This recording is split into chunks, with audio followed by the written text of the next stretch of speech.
have your resume in front of us, and you're currently a member of the current board. That's correct. You've gone through the process. You're familiar with it. So tell us a little bit about yourself. Sure. And then we've got a standardized set of questions we've asked each applicant. So we'll ask you, once you give us a little background, we'll proceed. Okay, absolutely. So good evening to each of you.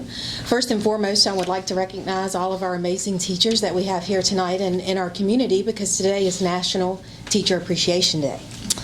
I'm sure if we all took a moment to self-reflect, we could easily trace back our successes today to that one teacher, or for some of us, many teachers, who inspired us to be the best versions of ourselves and reach for the stars. Teachers spend countless hours not only educating, but nurturing and enriching the lives of our children. Whether it's ensuring they have clothes on their back, school supplies they need, or even food in their bellies, our teachers go above and beyond the call of duty every day. So thank you all. Thank you. With that being said, I come before you this evening seeking appointment to the Alleghany Highlands School Board. I've had the privilege and honor of being a member of the Alleghany County School Board since 2017. If you would have told me in 2017 the many challenges that lay ahead when I was first appointed, I simply would have not believed you. A worldwide pandemic that has changed everyday life as we know it, a long-awaited school merger and consolidation that is now coming to fruition, and the recruitment and appointment of a new superintendent in the middle of it all. Just to name a few of those challenges. But with every challenge comes a new opportunity to learn, to change, to grow, and to improve. That is what I believe to be one of the most important tasks of the newly appointed school board members as well, to take every challenge and turn it into that opportunity to learn, change, grow, and improve. As a lifelong resident of Clifton Forge, an Alleghany High School alumni, and a proud parent of 2 daughters who will very soon be elementary educators in our community, I have a vested interest in ensuring that all of our students in Alleghany County receive a quality education. Working over 20 years in healthcare, demonstrating progressive leadership and years of experience in quality management, I'm well equipped to interpret both state and federal regulations and to effectively assist in implementing them. In addition, there are many benefits to having school board representation with previous board experience, and it is imperative now more than ever we have school board members with tenure. With nearly 5 years of school board experience, I believe I would be an asset to this newly formed board. You all have a very challenging decision before you, selecting only 4 representatives out of a large pool of qualified applicants.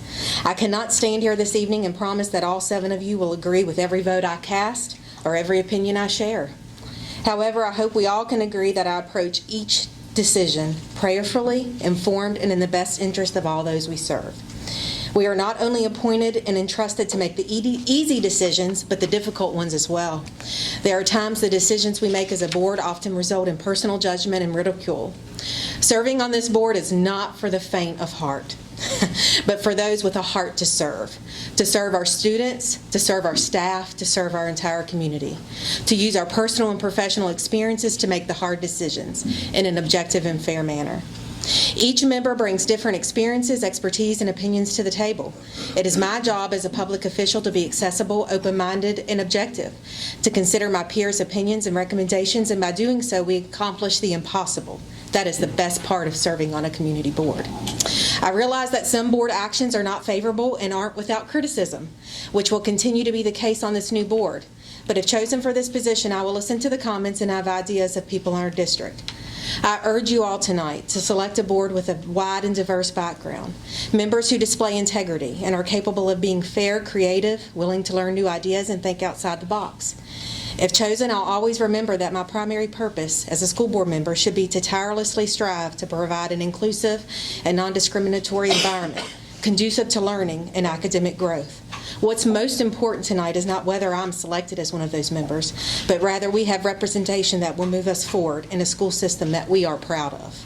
In closing, if I'm not selected as an Alleghany Highlands School Board member because you feel you would be better served by one of my peers, I will support your decision. If I am chosen, please know that I will continue to represent you well, make the tough decisions, and that although you may not always agree with my vote or my recommendation, you will have comfort in knowing that every vote I cast, every opinion I make, and every conversation I have is done so objectively, with an open mind, an open heart, and with the best interest of our school system moving forward. Thank you. Thank you, ma'am. Mr. Nicely's first with questions. Can you tell me why you voted to close our new middle school? I can address that. First, let me say that closing any school would not be my first choice as a board member. Having said that, as you all are aware, I was a board member and present for the August and September 2020 board meetings where the consolidation of high schools and middle schools was discussed.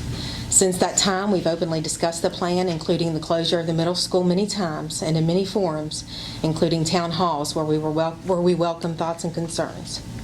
Our joint board has worked tirelessly to develop a plan that would be in the best interest of all parties involved.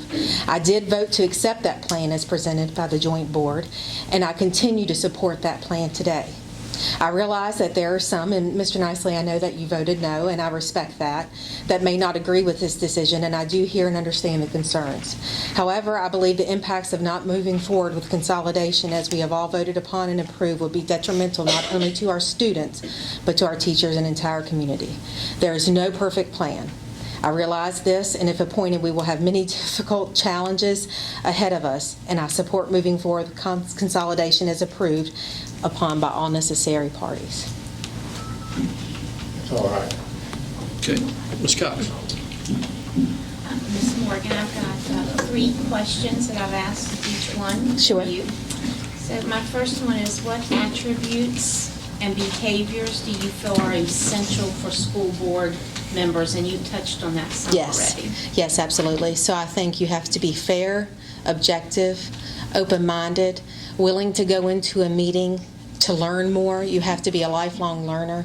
There are many times that I may go into a meeting or a discussion where I've done my research and informed, but you have to consider the opinions and thoughts of your peers and bring those together and move forward in a way and be open to changing your thoughts and opinions that would be best for the school system and moving forward.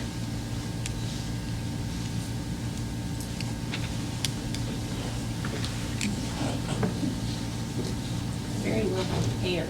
Thank you. Thank you.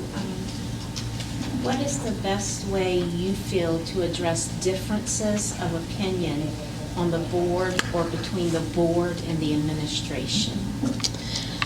So having been a board member for 5 years, I've had to experience that many times. And I think the best way to address those differences of opinions is as I did tonight, respectfully, with my reasoning behind it, and with open and honest communication, non-confrontational in a respectful manner. You don't always have to agree with me, but you have to at least give me the respect to share my opinion as I give to you. I think we need to give administration the opportunity to hear our concerns, do their investigation, and respond appropriately. We're not on the board to micromanage or live in the weeds, although we do have oversight and need to question and validate, but we need to trust our administrators to do their job as we appointed them to do so.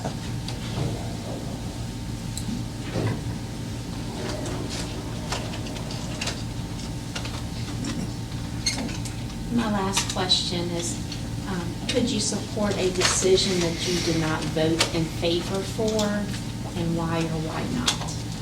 I could support a decision I did not vote in favor for if that was the recommendation from the board. Again, it's not Danielle's world. We're a team. There's no I in team. I do bring my own personal perspective, and if I don't agree and I have sufficient evidence to support my stance or my opinion of why I believe that way, I'll do so and share so respectfully. However, if the board votes to go into a different direction, my responsibility as a board member is to support our school system moving forward and not do anything to hold it back. Thank you. You're welcome. Dr. Goins? Hello, how Hello. are you? I'm well. I appreciated you coaching me softball back years and years ago. Yes, that was fun times. Yes. How important do you think it is to expose children to a diverse range of opinions, thoughts, cultural backgrounds, economic theories? How important is it to teach controversial topics in school? And how would you react if someone wanted to ban a particular controversial topic from the school system? That's a loaded question. So I'll try to address all those components. We have a responsibility to our children as the school board and as our educators, not to impose our personal belief systems, but to equip them with the knowledge and facts they need to form their own personal beliefs and systems. So, there are topics that are addressed that can be considered controversial. However, if they're approached in a manner that is non-opinionated or based on personal bias or beliefs, I think they can be presented appropriately within the school systems. As far as concerns raised, I know that, I believe, having said that, I do believe that parents do have a voice in their children's education. They should share their thoughts with us, and we need to listen to our constituents and their beliefs and their desires, and take all of those facts into account. As far as banning a curriculum or banning something, it would depend on the situation and the facts presented and what we were looking at, what the conversation was to be had, and we would have to discuss it as a board. I would have to do my research, remain fair and objective in order to make a decision moving forward. Thank you. You're welcome. Mr. Griffin? Advancement of technology in trade schools. Where do you stand? Critical. Advancement of technology and trade schools is imperative, especially for this area. We need to promote trade schools for our students. Not everyone has the desire to go to a four-year college. If they do, that's great, but we need to have opportunities for our students that want to go into a trade. And, I don't think we promote those trades enough and expose our students to other options and different pathways, because there's lots of different paths to success. And so we need to let them decide what their path is and give them the necessary tools they need to be successful. Thank you. You're welcome. One more question. Sure.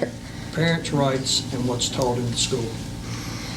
I touched on that a little bit. You did. I believe parents do have a voice, and they should share their voices through the appropriate channels and continue to advocate for what they want to see, what they want for their children in the public school system. I believe everyone has a voice, and although that I may have a differing opinion than you or my neighbor, that's okay.